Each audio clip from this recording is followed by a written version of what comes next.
Ito! Sali ako! The Trap. Sasampahan na ng Office of the Ombudsman sa Sandigan Bayan si dating MRT3 General Manager Alvy Tangcol III at 5 kasong graft. Tinatapos na ng Department of Justice ang investigasyon nito sa malagim na sunog sa pabrika ng Kentex Manufacturing Corporation sa Valenzuela City. Pinaghahandaan na ng pamahalaan ang pagdating ni Pope Francis sa bansa sa susunod na taon.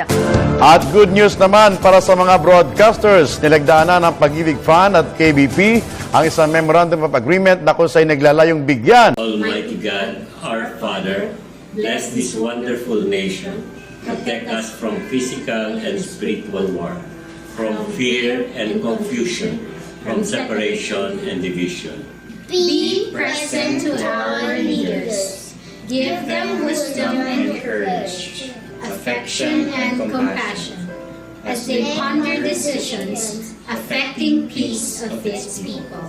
Make us more deeply aware of our beginnings, remembering not only our rights, but also our duties and responsibilities as citizens. Make this nation the pearl of the Orient Seas, to be a great place again. May all its people know clearly your will.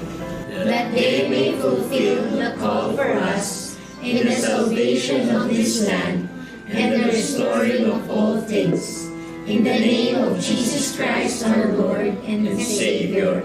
Amen. Araw-araw pong tumutok sa Balitang Hali, Lunes hanggang Linggo, tuwing alas 12 in punto para sa mga balitang walang kinikilingan, walang pinoprotektahan. Walang kasinungalingan, serbisyong totoo lamang. Mula sa Tahanan ng Katotohanan, Mariz Umali po. At ako po si Jun Veneracion, kami inyong makasalo dito sa Balitang Hali.